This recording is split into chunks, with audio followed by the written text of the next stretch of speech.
Well, if there can be no arrangement, then we are at an impasse. I'm afraid so.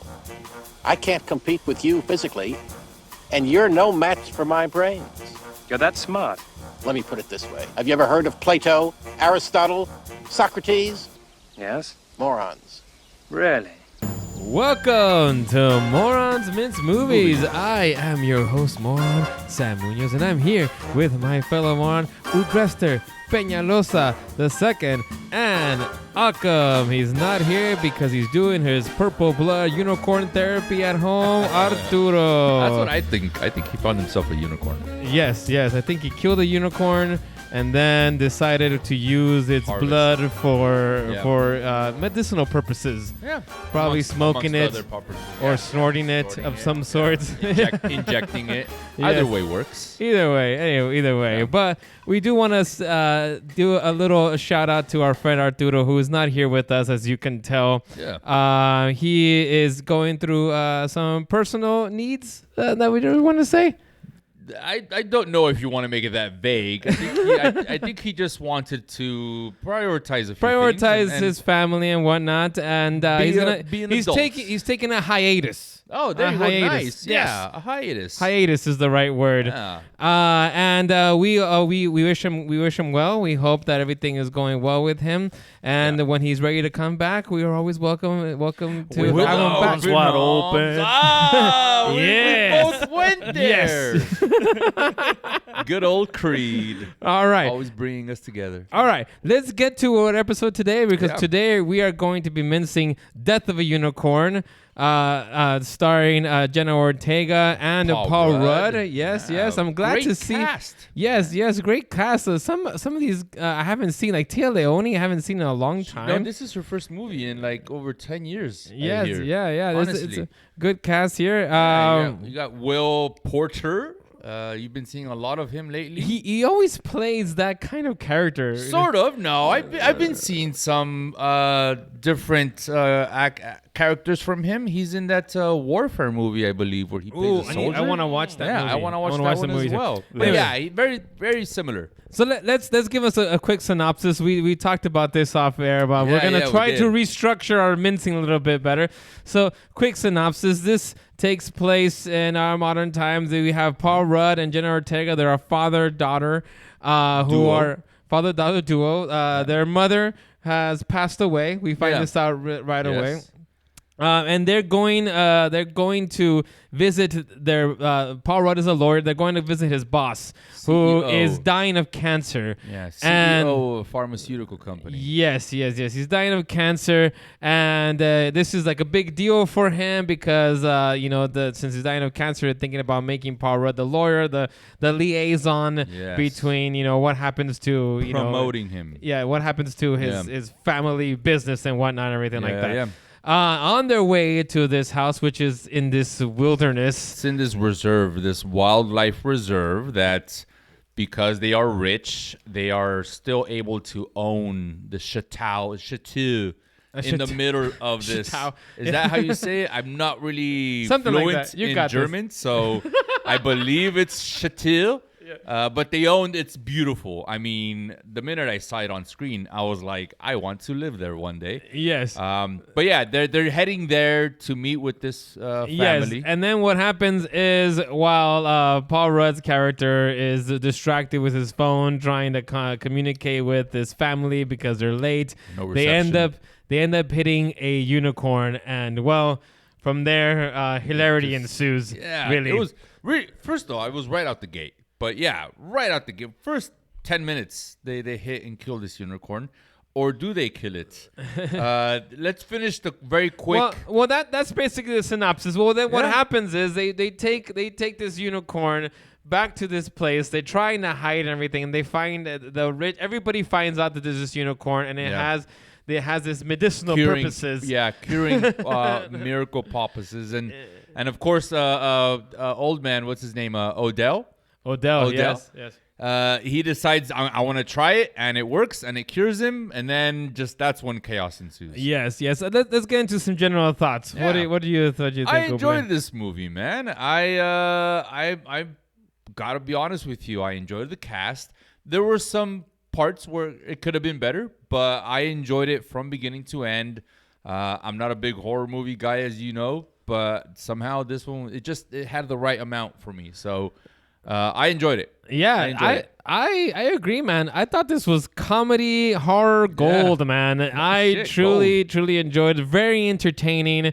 Just from beginning to end, I laughed many times. This is if you want to go see a movie that's just gonna make you laugh and entertain you and even give you some scares, it's actually kind of a horror movie. Make you wince. Yeah. You'll never see unicorns the same way again. At my theater, which was surprisingly packed, by the way. We talked about this off the air, but I was surprised like how packed it was, and there was actually kids watching this movie. Oh no! And I knew it was rated R. But I didn't know how R-rated it was going to be. Yeah. So at the end of the movie, as we were walking out, like the girl was like hugging the mother and everything like that. And I was telling my wife, pale like, of skin. Yeah, that girl is never gonna look at unicorns the same way again. She had her plush unicorn doll with her, thinking this movie was gonna be a nice little fun unicorn. I'm movie. sure they saw unicorn in the title. I was like, oh, this is gonna be about unicorns. This should be nice, kid friendly. Rainbows, purple blood. Oh. Yeah. No, it's anything but a kids movie. So anyone out there watching that hasn't watched it, don't take your kids to this, please. So let's get into it. So any things that stood out to you? You know what? I from the beginning, man. So they strike the horse, right? They strike the unicorn. The unicorn. And there's this scene where Jenna Ortega's character, I believe her name was Ridley, touches the horn.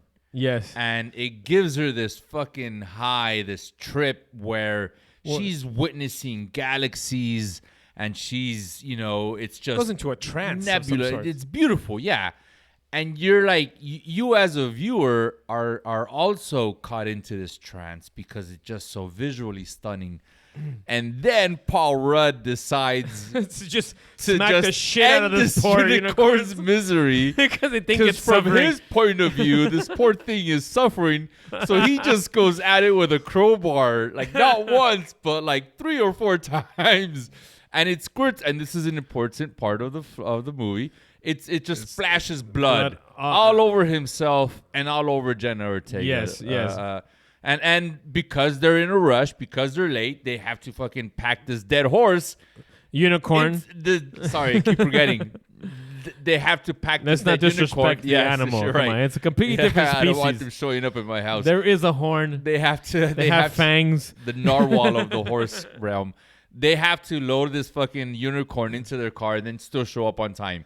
Yeah. And what did you think about the introduction of the family? Yeah. Yeah, it was the what is that guy's name? Can you this is why we need Arturo. Arturo is the one who remembers all the actors and stuff like that.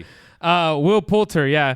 When he showed up as the son of Odell, I was like, oh, it's that guy. He always plays like some rich, sort of stupid character, like a dumb rich character. He always has that he has that face. He has like a face that you want to punch. Yeah. Well, I like a punching face, you know? Yeah. Right? Are you sure you weren't looking at the mirror when you were watching this movie? No, so I like him. He's great. I'm telling you, he plays that character fantastic. Yes. And he did it again, and he was probably one of the funniest characters in the whole movie. Agreed. This sort of like rich family that pretends to care about people and philanthropy, but they're really out looking out for themselves. And I like that line from Tea Leoni when she introduces herself, and she was like, we were just helping these people from I forgot where, and she's like, we're liberating them. She was, we're revaccinating them. She was, it's one or the other. I don't remember any of that. I can't remember whatsoever. Yeah, I love that because right away it gives you this impression of this family that they do good to look like they're doing good, but really their motives are really selfish. Yes. That throughout the whole movie that plays really well. So while Paul Rudd is trying to negotiate his whole thing with them because of basically the patriarch of this family is trying to do some sort of will or whatever to pass on all his assets and whatnot. Yeah. And then Jenna Ortega's character, what was her name again? Ridley Ridley Scott. Really. That's how I remember her. She's got some purple blood on her face, and Paul Rudd, Elliot was his character's name, goes and tells her, "Oh, go clean that up." And he's very anxious, by the way, this whole thing. He's like super anxious. He's kind of looking. He's so they lost their mom, and he's kind of taking responsibility over her, and he's made this promise to the mom that he's going to take care of the family after her death. Yeah. And so he's sort of like, I need to make sure I make enough money, and if I can seal this deal, right, we're gonna be set for life. Those are his motives. Yes. Yeah, that's why he's in on this. So Jenna Ortega goes and cleans herself and realizes that it's healing her acne. Which was very little to begin with. Yeah, well, I noticed the acne from the beginning. And I was like, Jenna Ortega, did I. Did they film this when she was younger? I kept thinking. Yeah. But no, it was there on purpose. Yeah. No. Yeah, it was very, like 2 isolated spots of acne on her face. And she goes to wipe the blood off with a cloth. And her acne wipes off with the cloth. And it's like very clear skin. Yeah. And around that same time, I think... Paul Rudd starts realizing that he can't see clearly with his glasses anymore, so he takes his glasses. He doesn't have his allergies because he was sneezing a lot on the way there. They find out that this purple blood has some sort of healing powers, right? Yeah. At least these two. But then the unicorn in the truck, because they had it packed in there, right? Yeah. Starts coming back alive because it heals itself. Yep. As we lo and behold, unicorns heal themselves. Yes. But you didn't know that. No. I think research? it's pretty logical. And then it starts like going everywhere, and then we're like, "What the fuck is that?" Everyone comes out, and they're like, "What's in your fucking car?" Yeah, and then it comes out, and it's screaming like a goddamn velociraptor. Jesus Christ, that was scary. Yeah. It breaks its head through the window. And you're like, what's going to happen? And then I guess she's the head of security. She's like the bodyguard of the family. She's like the head of security for this chateau. Shoots the poor unicorn in the head. Bang, bang, bang, bang, bang. Right in the head. And they have the conversation like, what are we looking at? I really enjoy that. It's probably in the trailers. It's like a horse thingy, right? It's like a horse with the protrusion, of course, is what we're looking at here. And Jenna Ortega's character nicely says, it's a fucking unicorn. Fuck.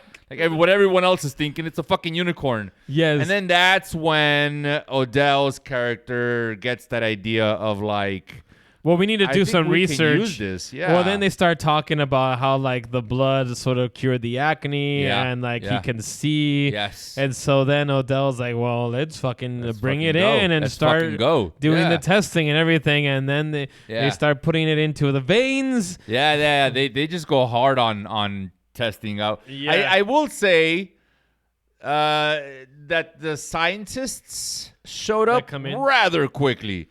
I mean, they must have been waiting in a van in the parking lot somewhere just in case this happened, because like within minutes, maybe hours, they show up and they have a full testing kit. There is a bit of a montage where they're all calling people. They're all calling people and everything. They're trying to sell the product. They're trying to like, oh, you gotta this is and everything. And then Jenna Ortega's doing her research, and she remembers what her mom when they took her to the museum and all that stuff. That part irritated me a little bit, if I may. I didn't have a problem with it. You didn't? No. Okay, so here are my very few critiques, people.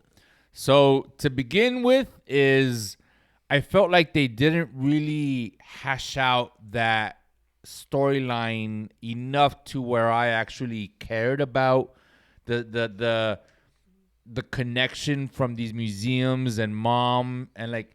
So I don't know if you felt the same way, but I felt a bit off with Paul Rudd and how that character was. It just seemed like he was doing his best to provide for his daughter after his wife passed, and Jenna Ortega's character was kind of like, whatever, Dad, whatever. You don't just. She's a teenager, supposed to be. Was she supposed to be a teenager? I wasn't quite sure about that because she's vaping. That doesn't matter. Oh, it matters. You weren't vaping. You weren't smoking back when you were a child. Absolutely a teenager. Not. No, sir. Noel. I went 15. I made There you go. There you go. 15. My goodness. I know. I know. Some I of us guess. started early. I guess. Yours I guess. was like what? 41. Not yet. I'm planning around 45. Maybe trying vaping for the first time, but I feel like there should be more research done on the effects of vaping on the human lungs before I can try You're it. so careful. I'm sure. But all I'm trying to say is I didn't really feel like there was that strong bond as a father-daughter that I would have wanted. I didn't feel like there was a lot of chemistry. There you go. That's the word I'm looking for. Chemistry between Jenna and Paul. I like both of them. I kind of sort of agree. I think Paul Rudd's acting was a little off. There was something. The movie. As I'm trying to say, but I there was think something. the thing is, like, what I got later on is that the movie is meant to be this comedy horror, and the performances are very exaggerated. I mean, the family is exaggerated. Yes. And he's also sort of exaggerated. The only one who's not an exaggerated character is actually Jenna Ortega's character, who's sort of down to earth, and also the butler, Griff. Griff, yes, Griff! I love them. Yeah. Never mind on that meatloaf, Griff. Yes, it's so good. Poor Griff. Every time he was on, he's from it's fucking Barry. Anthony Carrigan. Yeah, he can't. I remember I first saw him on the show Barry. It's on HBO. Definitely go watch it if you haven't. But yeah, every scene with him in this movie I feel like stood out. I really enjoyed it. Yeah, he was great. He was like the best. He would be in the background doing something, like carrying something heavy because he was told to. And he has to turn around and put it back where it came from. Yeah, it was just, I enjoyed it. So things get interesting. So they do all this testing on this poor little baby unicorn. I figured out pretty quick, like, hey, this unicorn's kind of small. And like there might be a mother and father around. Yeah. And lo and behold, we find out there is a mother and father around, that they're looking for their baby. And they're on a vengeful quest. Because these unicorns can communicate with their horns and through some sort of electrical magnetic thing and whatever. Yeah. And so and they are bloodthirsty. They're angry. My God. Yeah, they're very angry. I mean, when you wouldn't you be as well? If you killed my son, I would go on a vengeful quest to fucking stab you with my goddamn unicorn if I had it. Absolutely. Like, I would definitely go through the chest or through any other orifice that you may have and just take you out multiple times. Man, I would just go with the killing. But yeah, no, listen, every action of the unicorns in this movie was justified for me because, the humans are assholes. The humans are assholes. It started off as like, hey, we found the cure for cancer. That's great. We can do so much. Then, and I should say this, there is this conversation with the scientists where the scientists are like, yeah, we can't duplicate this shit. Yeah. Like, no, you did not just figure out the cure for cancer. You found it in this very limited supply of unicorn flesh. Once you're done with it, then that's it. You're not going to get more. That's when they start making the phone calls because they're like, okay, let's fucking call the richest people we know and tell them what our price is and they'll buy it. So their motives were first like, hey, we can cure, and then when they find out there was a limited supply, it was always selfish. I think it was always like, hey, we can make money off of this and everything, and they didn't really ever care about the unicorn despite Ridley's constant warnings of like, hey, maybe we shouldn't fucking do this. Maybe there's something going on. Those warnings, which is a very nice segue, Sam. Thank you. How did you feel about how she came up with those warnings? Did that seem natural to you? Did that like showing the tapestries and everything? Did you say tapestries? That's not how it said? No, it's tapestries. Are you Even sure? I know that. Are you really? Is that tapestries? Moron. It's you fuck off. Stupid moron. Oh, it's I'm sorry. Tapestries. Fucking Anyway, chateau. gosh, Can't say chateau. Hey, listen. The Irish language is very difficult to understand, so that's justified. Anyway, the tapestries, I felt like that was a bit forced. Again, I know I'm nitpicking. I just want to make sure that I balance out what I felt, and I honestly felt it kind of irritated me that she kept referring to what she did as her research, because I feel like that's why your average viewer sees that and says, yeah, that's the same kind of research I did on vaccines. Well, I Googled a few things. The son did tell her. It. the son did tell her to do a bulletin board of sorts, and she just came out with these poster boards of the tapestries or tapestries. Right, but you know what I mean? She was warned. That's not but research, presentation, though. But presentation. Yeah. No, she was reading articles and whatnot. Oh, There was God, articles. that's still not research, though. That's you Googled something, and then you read the limited number of things that you Googled, and that's what you decided to decide on. I feel like without Arturo here, I have to be the one who has to say, like, I think this movie clearly presents itself as a comedy, and it's an exexaggerated, it's ridiculous, and it's absurd. You're right. I mean, for God's sakes, there's unicorns, killer unicorns, and I'm hyper focused on what she labeled as her looking up stuff on the internet. You're right, which that's what it was, though. Just to be clear, she was looking stuff up on the internet. She was not doing research. I just wanted to get that out there. That's actually why I think what I give credit to the movie is that I think from the beginning it makes itself pretty clear that this is an absurdist sort of comedy horror movie. Yeah. And once the horror starts, by the way, getting back to the story here, the daddy unicorn and mommy unicorn come and find, huh? Don't call him daddy unicorn. Yes, daddy unicorn. Dad unicorn. Daddy unicorn and Father mommy unicorn. No, daddy. So daddy unicorn, he ends up killing the main scientist. Yes. Straight to the chest. Oh, it was beautiful. Lots of blood. It was wonderful. Yeah. With an awesome horn, by the way. Very awesome looking horn. Yeah. Yeah, you can tell he's the alpha male. And then, and so...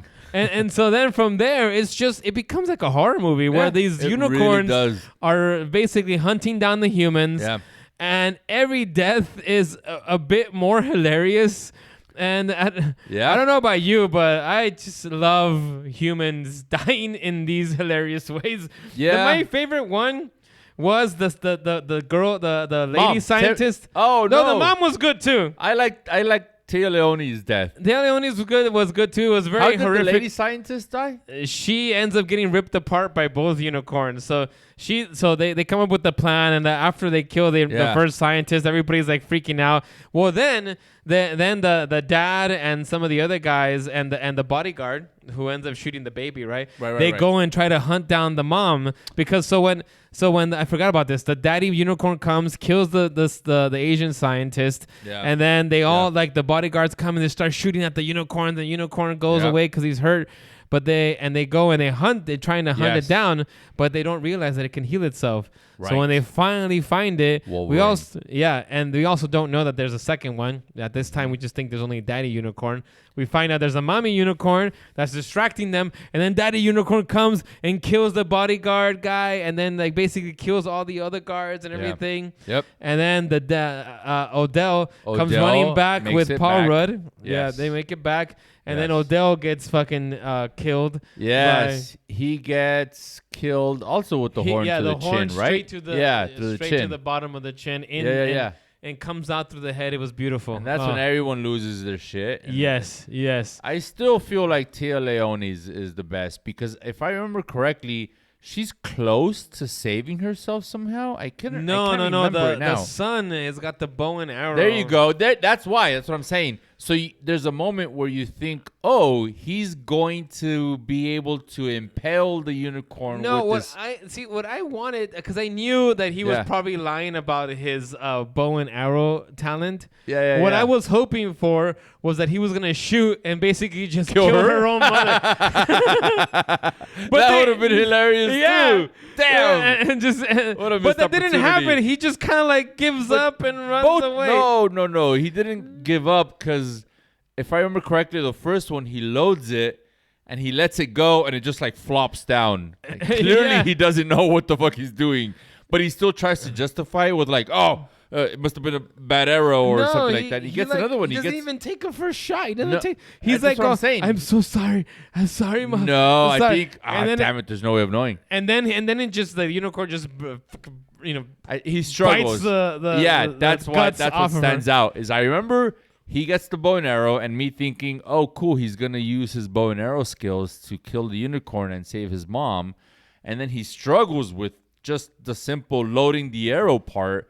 And then you might be right. Then he realizes I'm in over my head and I give up. Yeah, he just kind of lets and then it go the and unicorn just goes straight for the large intestine. Oh, it was beautiful. Goes right past the small intestine and just gets the big one and just yanks it out. And you see it. And this is what I liked about the gore in this movie is that they didn't really spend a lot of time focusing on it. It was very quick. You can see what happened, but they didn't, just focus on it and zoom in on it. And I'm not really a huge gore fan, so I appreciated that. Before I even realized there was gore. I mean, it's definitely not the substance. No, yeah, but no. It did have that sort of style to it where the deaths happen and you're laughing at the deaths. And, mostly because these people are just fucking horrible people. Deserve it. Yeah. They're horrible people, so you're just like, whatever. Like, it's like, And it's kind of cool to see unicorns like stabbing and biting and killing and everything. So the son who has a drug addiction decides to. So I knew you were gonna like that scene. Yes. So while they were testing on this poor baby unicorn, they start like kind of rubbing the unicorn off and like kind of sanding parts up and turning it into a sand kind of thing, into grinding a powder. It down to a powder. Grinding it down to a powder and everything like that. And the son, Odell's, he gets one of these things and he's just like, he's freaking out because his dad's dead and his mom's dead, and he's just like, and he puts a line of unicorn powder on it. He does the line like if it was cocaine. Is fucking hilarious, and he snorts it. He snorts it for science, of course. For science, yes, of course, just like anybody else would. And the effect, but it gives him clarity. It gives him clarity. It gives him that same trip that Jenna got, I believe. And this is where I was kind of confused because I was like, now is he connected now? Is he part of the group chat? No, he's not part of the conversation, or is he still on his own? You remember? You have to be a pure maiden. No, you have a virgin maiden to tame a unicorn. Yes, exactly. But not to be telepathically connected with it. I was under the impression he wasn't connected, but he got some of the knowledge of what the unicorns had. Well, regardless of what it was, he was never the same. He took the psychedelic. He took the shrooms. And I believe after that, he was like, oh, I understand. I get it now. And then he's the one who said that we have to get Ridley out there because she is the key. She is the one, everything like that. So that's what ends up kind of happening after everybody's pretty much dead. He forces Ridley to be there, so when the unicorns come out, they like succumb to her. Yes, they have she has this power over them as a virgin maiden. That she is. And that was another. They lie down to her. They lie to her and everything. and then here comes the son, and he's like trying to tie them up and everything like that. He does. He ties up first the one, and then another one shows up, approaches Ridley, and also just goes for a nap.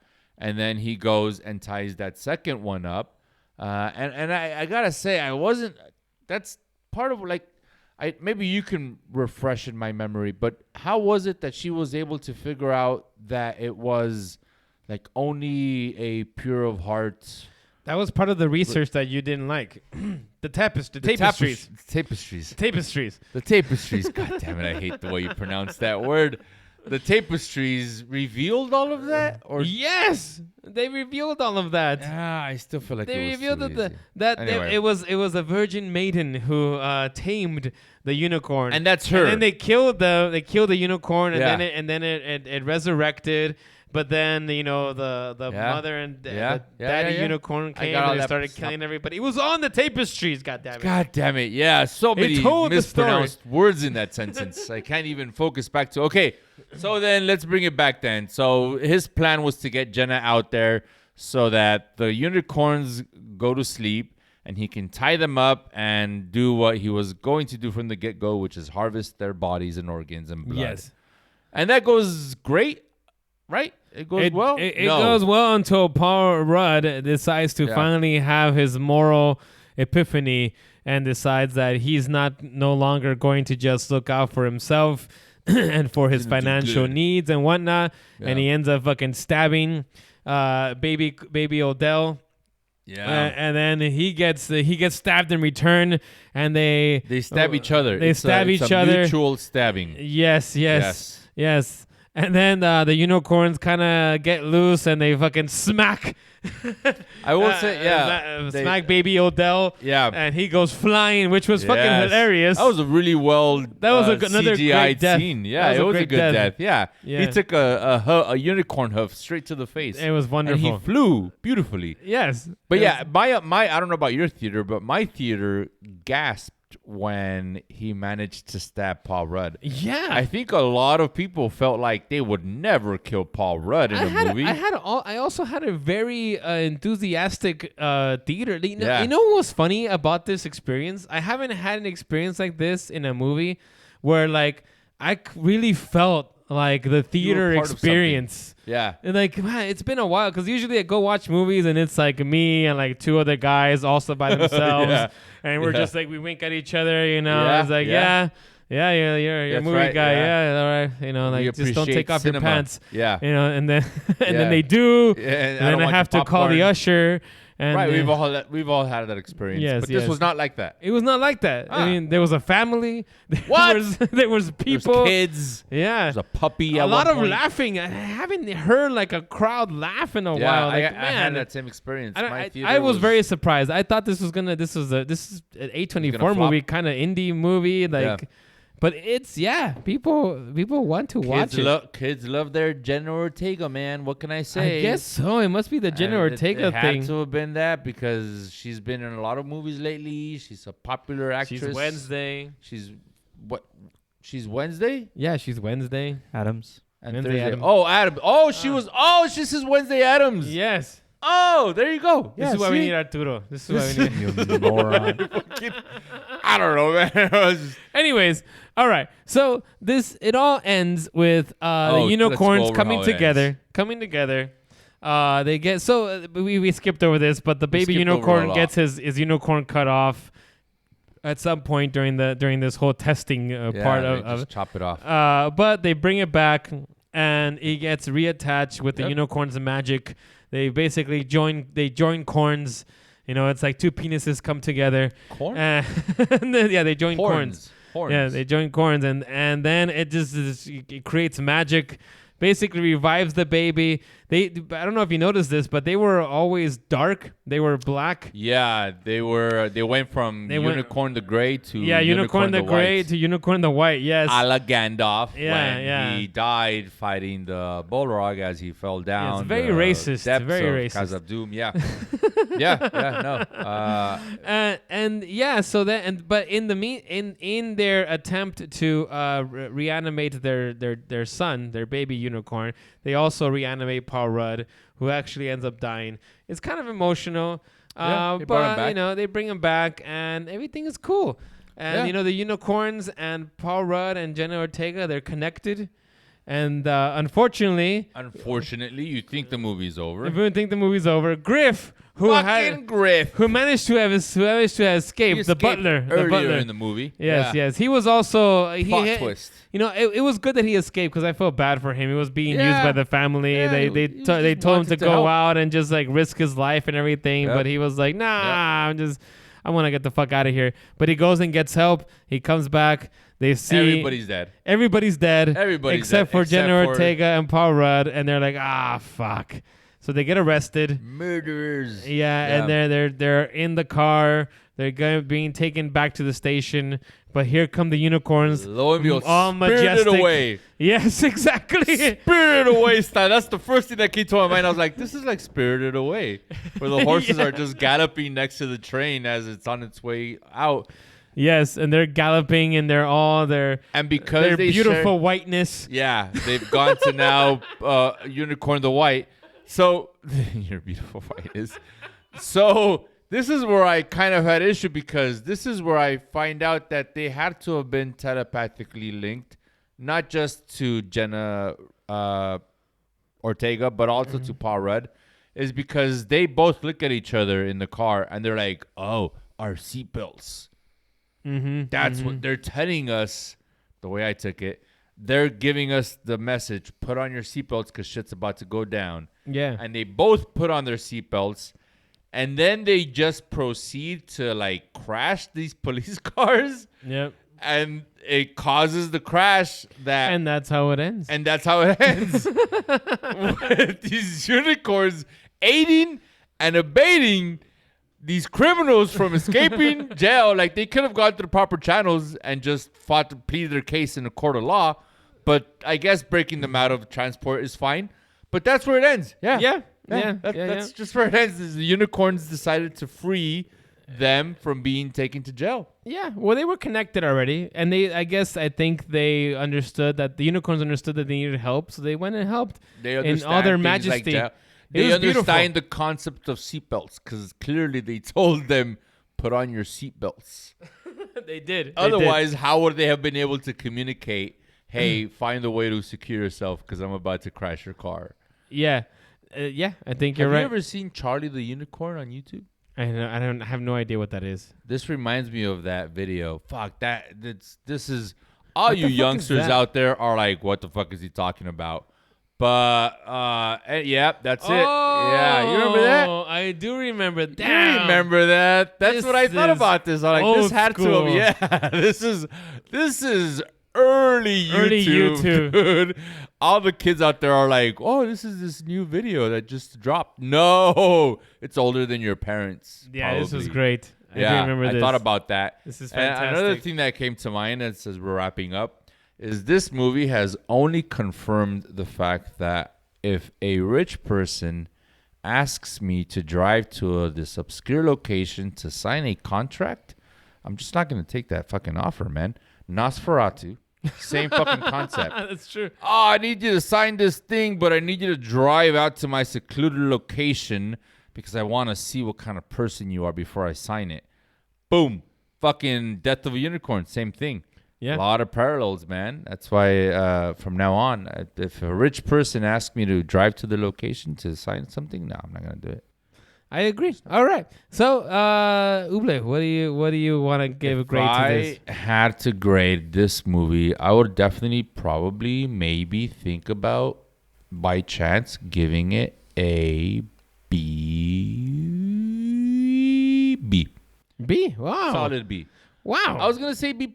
You know what? No. Don't. Yeah, B. Don't take my reaction to change it. No. I'm not.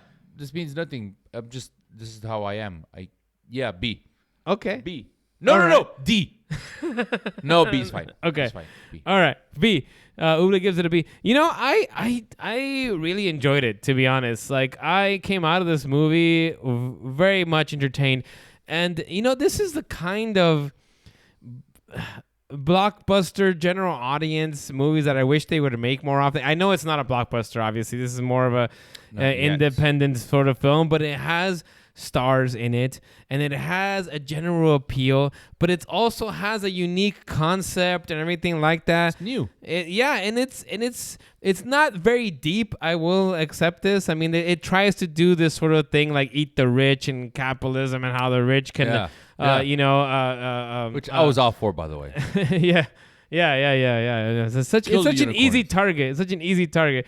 But I mean, in the end, it's really kind of like a horror movie, a comedic horror movie, which I enjoyed.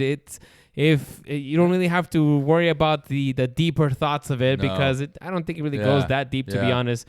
But I was very entertained. I'm gonna give it a much higher grade than you. I'm gonna give it an A-.